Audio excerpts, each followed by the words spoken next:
Well, thank you, all of you, for your time. We're going to talk for about 3/4 of an hour, and obviously we're going to get some questions as well. Now, I've just realised as I've done that, I've left my laptop on the floor, so I'll have to come and get that in a few moments' time, if I may.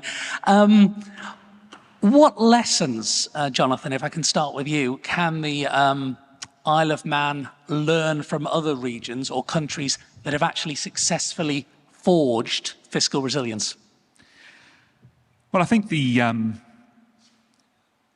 inward investment thing is obviously important, and you know, in a way, I focused in my talk on sort of how to get money from foreigners, really, and sort of, get them to sort of share the risk. But I think realistically, the more important project that is going on is what Isle of Man Enterprise do. Because what you really want is you want companies to come here, set up, and then they form clusters, right? So other companies join them, and you build up the next set of industries that are going to get the GDP level higher. And I think the focus effort that the island is making on that is really the key. If you look at very small countries like sort of Macedonia, for example, decided they were going to go and they were going to supply components to the German auto industry, and that's a sort of country, I think, less than 1 million people, and they focused on it and they managed to get that there. We're well beyond that. We've already got several industries that are already here, that have moved here. So I think that's really the trick. Yeah. Matthew Beresford, from your perspective, how can, and sorry, I think we have got enough microphones there, thank you. Yeah. How can the Isle of Man balance that need for fiscal stability with the imperative to support economic growth and development? Yeah, thank you, James. And I thought Jonathan's presentation was absolutely great. I fully endorsed that and caught most of it, so that was very good. There's no golden bullet to that question, but I think the key word is balance, and it has to be a balancing act. We've seen in, I dare say, other jurisdictions for the government of the day where they've perhaps skewed to one end or the other, and the result of that has been very, very negative. The Treasury Minister and Treasury team have got a number of levers to pull, and you talked about diversifying income, doing things differently, etc.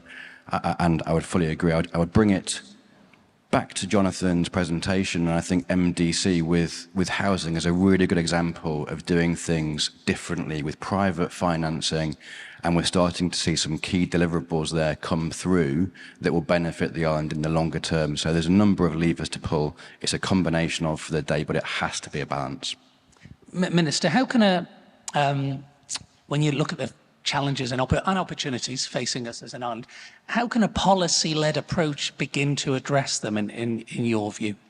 I think the key thing from my point of view, and I'd like to thank Jonathan very much for his presentation. I feel now a bit guilty about not comparing notes or sharing slides, because I was expecting some challenge rather than affirmation in some ways, and I think it is that challenge. It's constantly looking at what's happening around us, constantly remaining competitive, but also, we're talking about sustainable future, having that long-term view. I mean, I'd agree with what you're talking about in terms of sometimes the political cycle is at complete odds with the economic cycle, and they can act against each other. And we've seen that increasingly in other jurisdictions as politics, perhaps due to the rise of social media and the pandemic, have become far more polarized. And you don't have that underlying consensus in terms of long-term economic policies. What you want to achieve in not just 1 year or the next 5 years, but 10, 15 years. And that's why having an economic strategy that not only explains where we want to go, but brings people along that journey with us, I think is really important. So in terms of policies, that's one of the reasons that I know Alf Cannon is really keen on having these conferences, is to show why that policy is so important for us. Because we've built, yes, we've got billions of pounds in reserves, but that has been built up by long-term planning. It's not an accident. I'm still looking for the magic money tree. It's hard work, it's effort, it's planning, but also it's working together with the private sector to achieve that. Marcus, Ernst Young, it's an ever-changing financial landscape. Any quick wins? I don't think resilience can be achieved through quick wins. I think there are certainly things that can be done in the short term, but it needs to be seen as a longer term journey. I think for me, resilience I'd interpret as being the ability for certainly through one perspective, government to maintain the delivery of sustainable services and invest in communities and citizens whilst under financial duress. I think there's a lot of experience we can garner from what's happening in England at the moment. I spent this morning on calls with Birmingham City Council. It's pretty busy in that regard at the moment. And for me, I think there are three things that I'd urge any government, including the Isle of Man government, to consider. I think the first of those, and I think the government's making great strides on this through the economic strategy, etc., is fully understanding the environment in which it operates and to what degree that influences their financial model. If you look at what's happened in England, their financial models have become ever more intertwined with their local economies, their communities, and have ultimately, where they haven't taken account of that, have then suffered.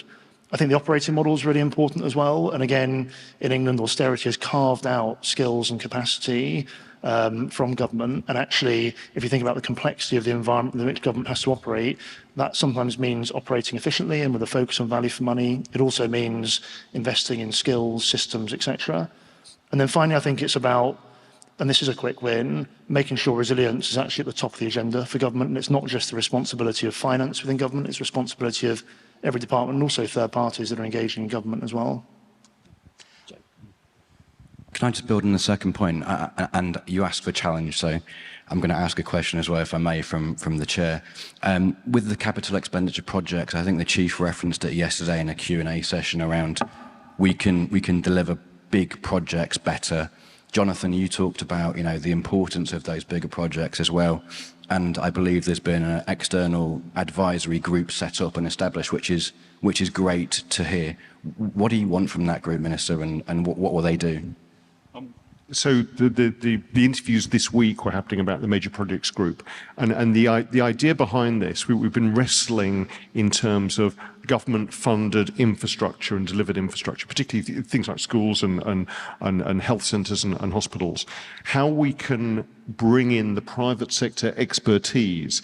Finance comes slightly differently, but how we can bring in private sector expertise in terms of governance and scrutiny of projects. One, to make sure that they're fit for purpose at the start. Two, to try to make sure they're delivered on time and on budget. But I suppose crucially in terms of politics, to make sure you don't get all those little changes during the programme which add to cost, add to delays, and when you eventually pull the curtain on the very nice plaque for the minister to unveil, it doesn't look anything like it was meant to right at the start.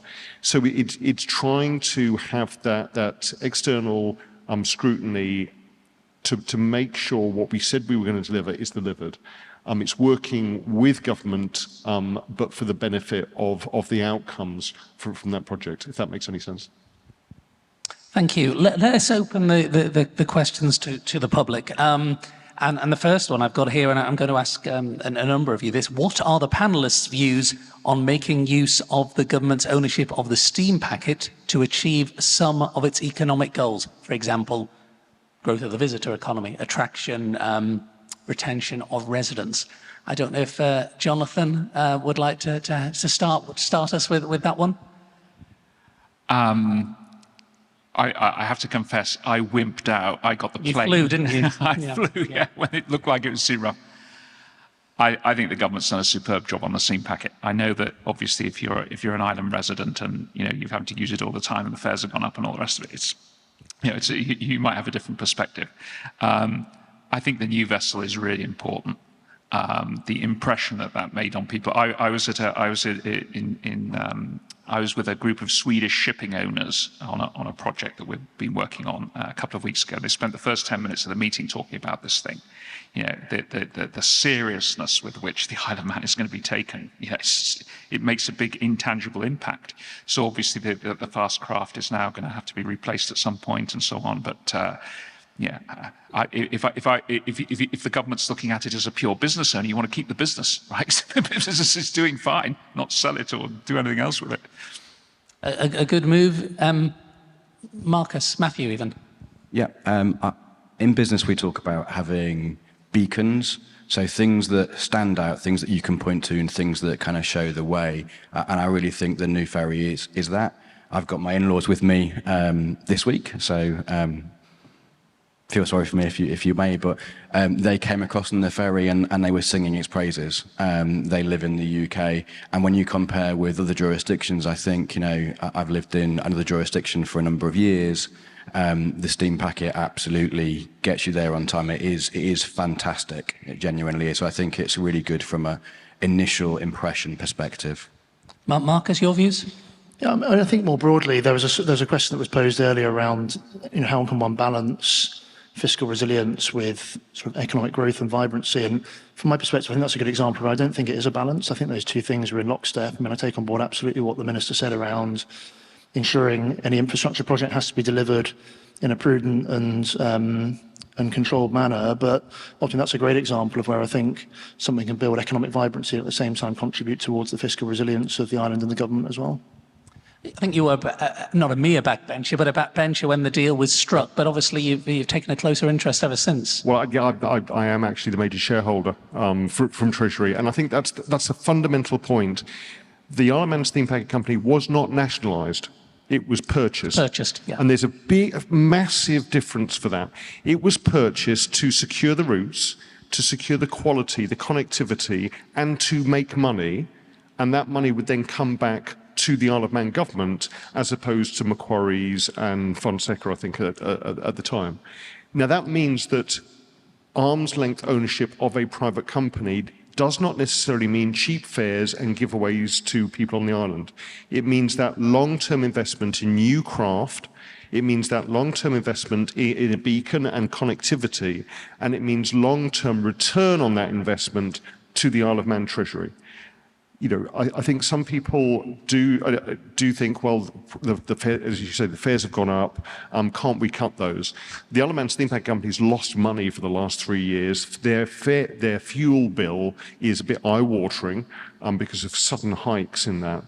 And that has been absorbed very much with moderate increase in terms of freight and passenger prices. And long term, we will aim to stabilise those prices and work in terms of the visitor economy and also that connectivity.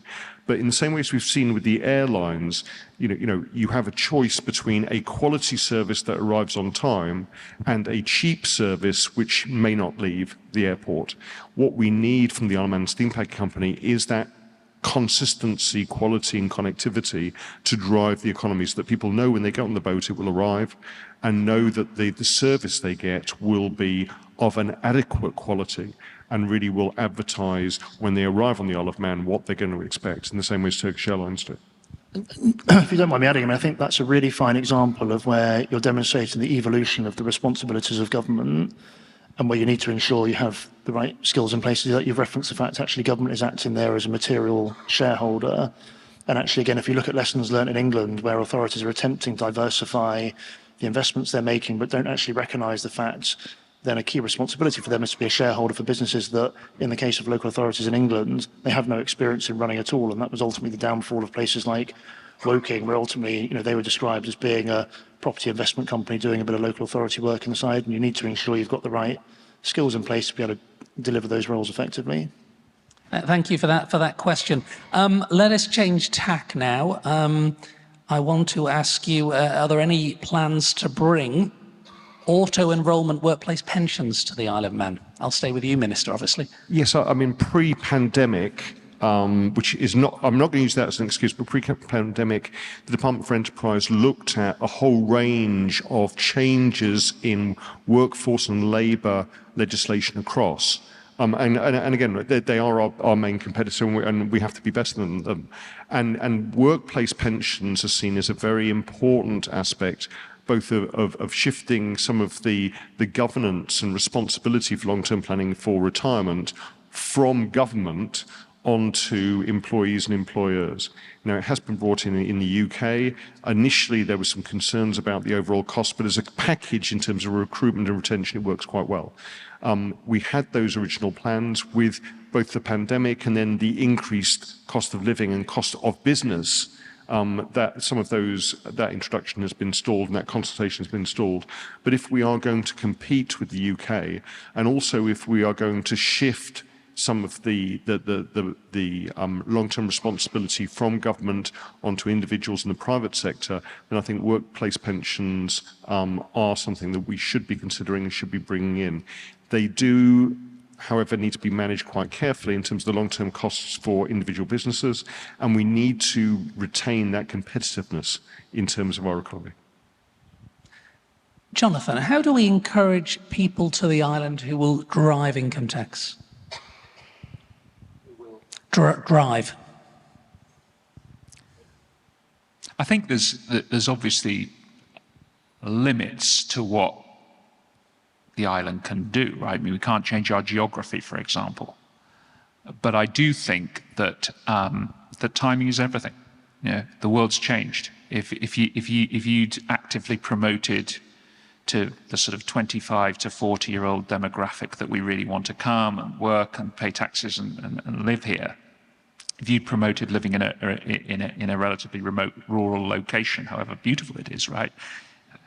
I think 20 years ago you don't get anywhere. Now it's a different story. You know, just in people that I know that have moved to the island recently, you know, of the younger my son's generation. I mean, you know, they think it's marvelous, right? Well, we always thought it was marvelous, right? And now they're finding out. So I think the tailwind is coming for the island. I don't think you're going to have a problem getting the 15,000 people. Obviously, it's got to be the right 15,000, but I think it's going to happen. Matthew, same question.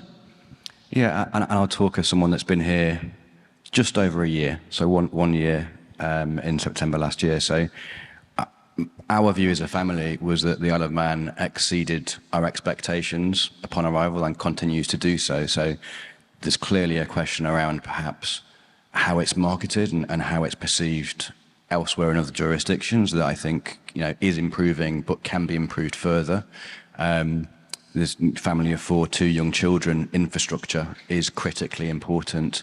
You know, people talk a lot about restaurants and cinemas and all these things.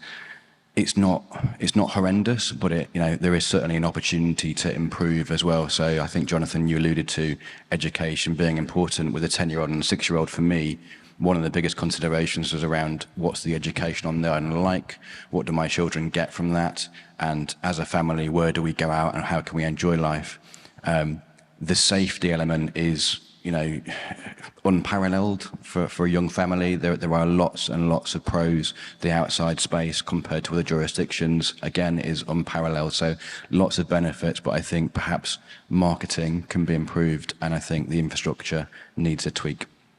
You say 15,000, Jonathan. You think it's ambitious, but you think it's a realistic target? Well, it's 15,000 out of 63 million, or whatever the population is of the UK, right? I mean, it's not. You know, I don't think the problem is going to be attracting the people. I think it's going to be the growing pains, which you're starting to see, right, with housing and high house prices and these kinds of issues. But those are all good problems, right? I mean, if you've got the demand coming in from the outside, you will solve those problems, right? So I concur with your view about the cinemas and some, you know, there's some sort of small things probably that could be done, but you know, I don't think I think you're going to hit the target. I think you're going to have the opposite problem actually.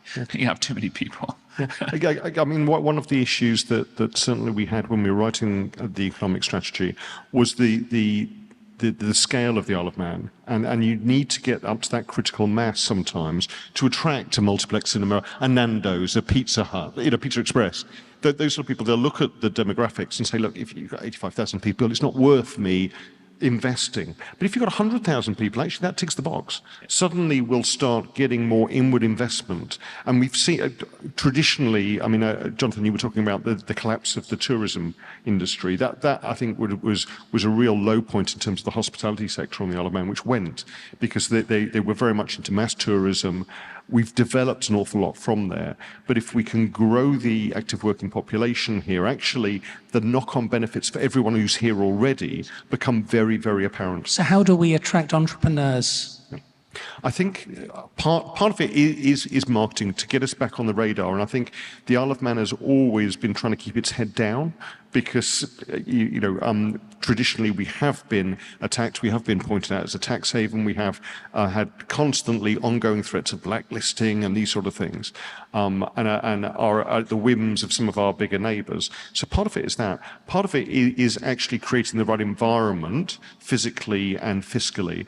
But a large part of it, from my point of view, is the way government interact with the private sector, that we have an open door policy that people, if they want to invest here, can meet with the decision makers, can not bend the rules, but understand the rules very, very early on, and actually work with government, with the private sector that's here already, to develop their plans for their business to the benefit of the islands that they're based on. So I think it is that cooperative working, that ability to get everyone around the table, from minister level down to the planning department, to actually help people develop their plans quickly, effectively, and economically.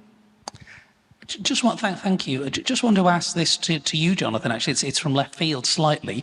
With Rishi Sunak hosting the AI Safety Summit in November, what role could AI play in our sustainable future long term? That is way above my pay grade. I read a very interesting article by a sort of sci-fi writer in the Financial Times who said that, what it really is applied statistics, but that doesn't sound as sexy, right? So we'll call it artificial intelligence. So obviously, I think a lot of the sort of hype around this, Silicon Valley is superb at hyping everything, right? Because it's all about raising the money and backing these companies and all that kind of stuff. Obviously, it's coming, increased computing power and so on. But I think, potentially it's good, because the more enabling there is of remote working, the better it is for us, right? So, but beyond that, I don't really know anything about it, so probably the minister's next. I just wanted to hear everyone's views on that from their own perspectives. Minister? Yeah, I mean, AI means different things. So government have got ambitious projects at the moment to improve the way they communicate with people on the Isle of Man through looking at the gov.im website, completely changing that. Now, basic AI is chatbots, things like that you go onto a benefits website and you say, right, I've suddenly been made unemployed, what can I do? And a box pops up and says, we can help you. And that sort of increased efficiency in terms of the delivery of public services will happen.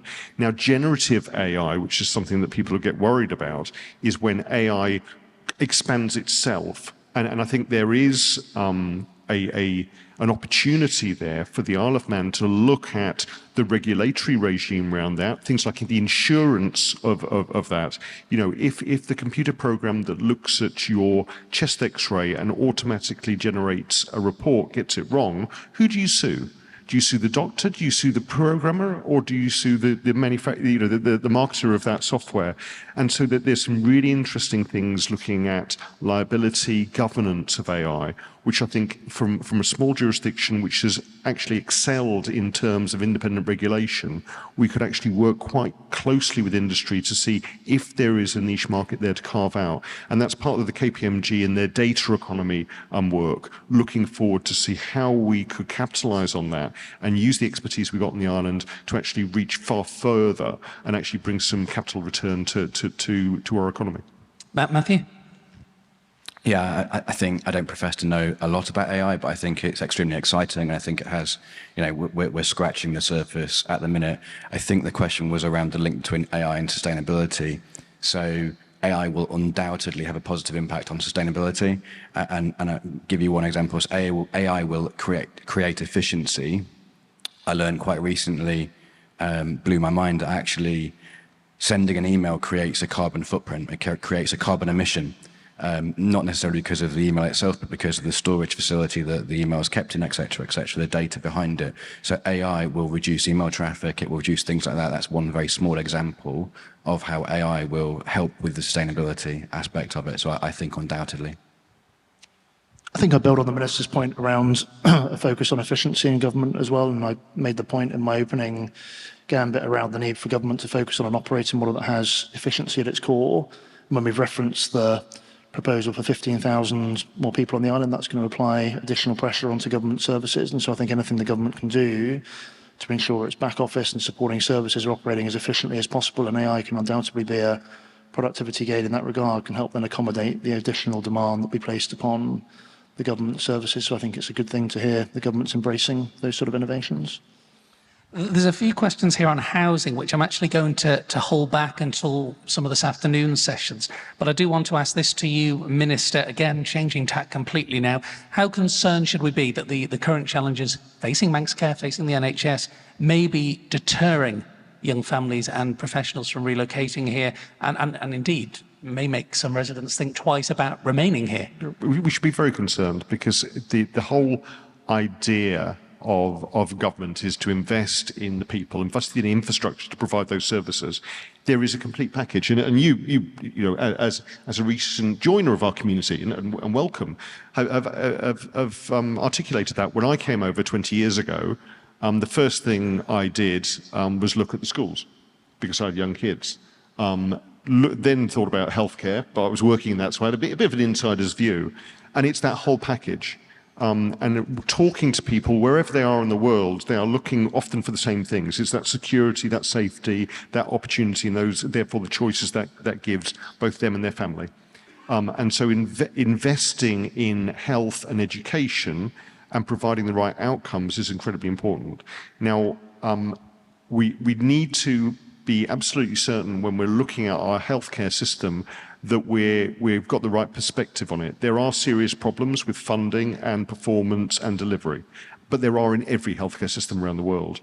I think Manx Care have made some major inroads in terms of waiting lists, in terms of improvement, in terms of openness, in terms of getting external regulation and validation to make sure that they're doing the right job. But it is a work in progress, and it will take adequate funding. But to provide a good healthcare system that's affordable, to provide an excellent education system that gives the right results, is part of a package both to keep people here, to get people who've lived here to return from university, but also to attract new people to join our community. And so it is that long-term investment, in some ways in human infrastructure as well as just the buildings itself, that's, I think, very important both to preserve our economy but also grow it in the future. I don't want to specifically turn this into health, but I do want to ask this question to you. We had 3 young health professionals, this member of the public says, 2 returning Manx graduates who have pulled out of posts partway through recruitment. Housing costs were the reasons cited. Given our healthier finances, what can we do in the short term to reverse this problem? Yeah, I mean, one of the issues we've got, and Jonathan talked about it, which is a sudden boom in house prices. I mean, the house prices on the Isle of Man were relatively static for a long period of time. They have gone up. Absolutely. I think we estimate by about 30% over the last couple of years. And that's been a major problem for people, particularly at the start of their careers. So the Manx Development Corporation, one of the key roles that they will play is key worker accommodation. Right across the UK, you've got problems with doctors, nurses, teachers, police officers not being able to afford to live where they work and having long commutes. And on the Isle of Man, that becomes unsustainable to a degree, because we want to have that sense of community. So again, in terms of affordable and accessible housing, both to purchase and to rent, we need to increase the housing stock, but we need to do it in a controlled way that has those niches. So MDC is important, but also working with private developers and through the Built Environment Reform Programme, we're looking at what levers government can do to encourage private development of affordable housing that's sustainable and meets the green agenda, but also is affordable as well to people. And sometimes that's getting out of the way and adjusting planning. Sometimes that's putting incentives in there to develop things that maybe would have been done 5-10 years time to bring that forward as well to meet the current demand that we have.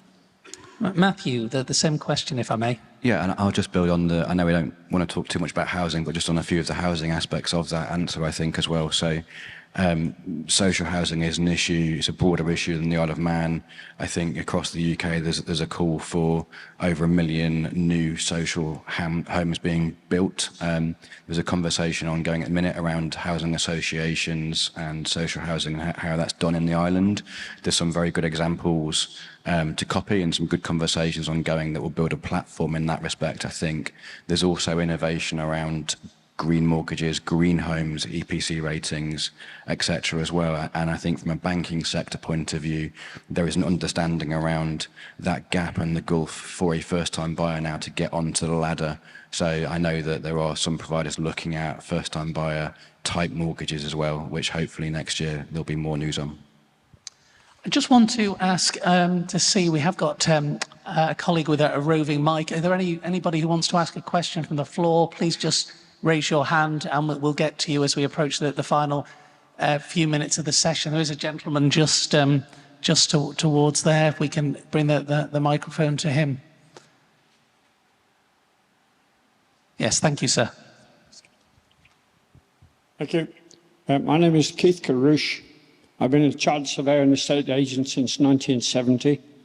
The panel are sitting with rose-coloured glasses. We've got a serious problem about how we're going to pay for this steam package. 250 million to date, and they get the new CCAT be 300 million plus. So that's my first issue. Secondly, the hospital is inadequate and needs extension. And thirdly, Douglas is swarming with hundreds of empty houses, and they're the elephant in the room that Dr. Allinson and all other politicians are dodging as much as possible. Please may I have your views, especially on the steam packet. Thank you, Keith. Dr. Allinson, to start with, certainly. I think they're mainly aimed at you. So I'll take that. Thanks, Keith. Because again, genuinely, this is all about challenge and actually us standing here and being accountable. So in terms of empty properties, you're quite right. So one of the Tynwald motions in July was for me to come back in November with a range of levers we could use to bring those empty properties back into action, whether that was looking at the rates that they're charged, whether it was looking at further charges to actually do that. And I've been working with a number of local authorities, including Ramsey, to try to see how we can bring empty, vacant and derelict properties that are already there back into action. In terms of the hospital, I disagree with you in terms of adequacy. There have been major extensions to it.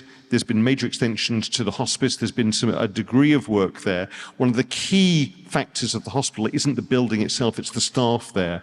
Not only the right numbers of staff, but the right skill set so that they can operate more effectively. And what we've seen with the restoration and recovery programme is changing the way things like hip replacements, cataract replacements are provided so you can do more with your existing facilities. The average stay of somebody now after a hip replacement is in terms of 1 or 2 days rather than 1 or 2 weeks. So you can reduce the necessary capacity and do more within that area. And coming on to the steam packet in terms of the long-term financing, I think you're right. I think in terms of the capital investment that's going to be necessary in terms of some of the new craft, that is considerable. What the board of the steam packet are also looking at, though, is what fuels those craft will need to operate on, because there's been various calls for the Irish Sea to become carbon neutral and therefore that people to adopt either using eco-fuels or gas.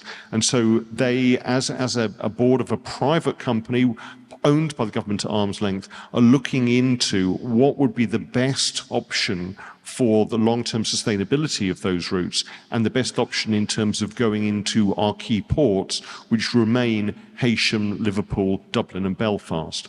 And so I think that will evolve, but you're quite right, there is a significant capital investment required there, which is why the steam packet has to remain profitable and why some of the calls for discounted rates and cuts in the charges, I think in the short term, could really cast doubts on that long-term ability to fund a new fleet. Thank you for your question. Any more from the floor? Yes, Martin, yes.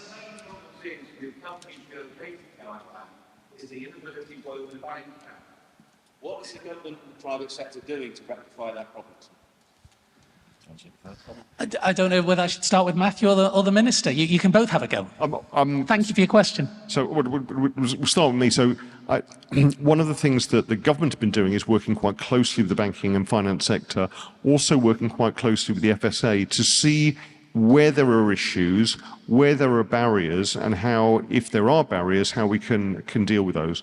And that's not just new companies setting up bank accounts, it's people moving across, transferring their bank accounts, and particularly getting access to other financial services like credit cards. And so we've been trying to understand where some of these barriers are. Also, sometimes the barriers there for a very good reason. There are AML requirements or CFT requirements, and that's where the FSA come in terms of making sure we've got the right regulations that suit our financial environment, and also de-risk some of the sectors which other jurisdictions have got into problems with in terms of their banking and financial arrangements. Matthew? Yeah, there's clearly some things that the banks will need to do before they can open accounts, AML, CFT, regulatory, etc. But let's not hide behind that. Banks operate in different ways on the island, and at times different banks will have different appetites. There'll be different wait times for different personal accounts, corporate accounts, etc. I know that some banks have struggled on some of those sectors, but some of them open accounts in days. And that's not a great answer, but it's trying to find out who has the appetite on the sector for the different markets and opening it with those banks. People can move banks if they're not happy is the bottom line of it. We did talk about, again, another jurisdiction, publishing wait times for banks. So we know SLAs, service level agreements to open accounts. I could kind of quote you our SLAs for my bank. I can't do that for others, but we'd be very happy to publicise that, and then that might give an informed view of where to go in the different sectors. The other bits are there is innovation in the sector as well, so for personal customers, not corporates necessarily at the minute, but there is now a catch-up in play around ability to open an account online. So I don't know about yourself, but I don't want to go into a bank to open an account and sit there for an hour. I'd like to fill in a form online and upload my documents. That ability is now here in the Isle of Man. Got time for one more question from the floor, if anybody. Yes, I think gentleman next to our original questioner, just up at the top there. Thank you very much.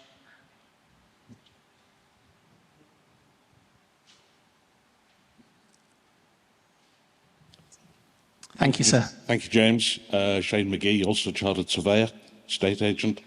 I think the whole planning process is somewhat fractured here. It simply takes too long for decisions to be made.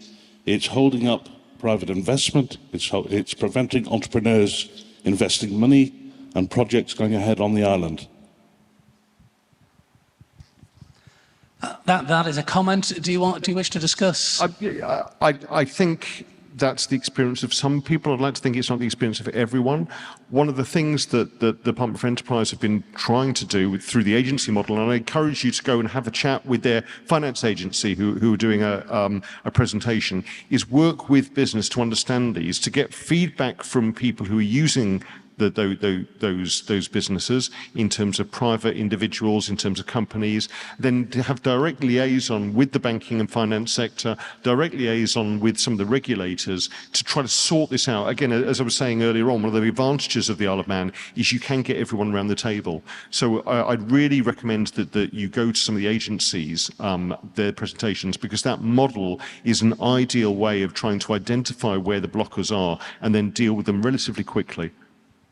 Thank you for your question, Shane. Thank you, everyone, for your questions. I just want to bring it right back to where it started, really, with a question for Jonathan in terms of from an international perspective. How can strategic inward investments contribute, do you believe, to sustainable economic development and indeed long-term prosperity? Well, I think, as I said earlier, I think the inward investment falls into two buckets, right? There's the companies that want to relocate here, and then there is the money, the sort of the capital, private capital investments, let's call it, or private financing. And the real focus of those buckets, those pots of money, are on things that are either big or difficult or both. So that's where you're going to really, that's where it can make the difference, on these complicated tricky projects like aviation and hotels and stuff like that. That's where the combination of Manx money from one source or another, and most of the money coming from England and coming from these kinds of funds, plus the expertise to actually execute, or from corporates to execute. I think that's where it can make the difference. Thank you very much. Thank you for all your contributions, both from the floor and on Slido as well. Very much appreciated it.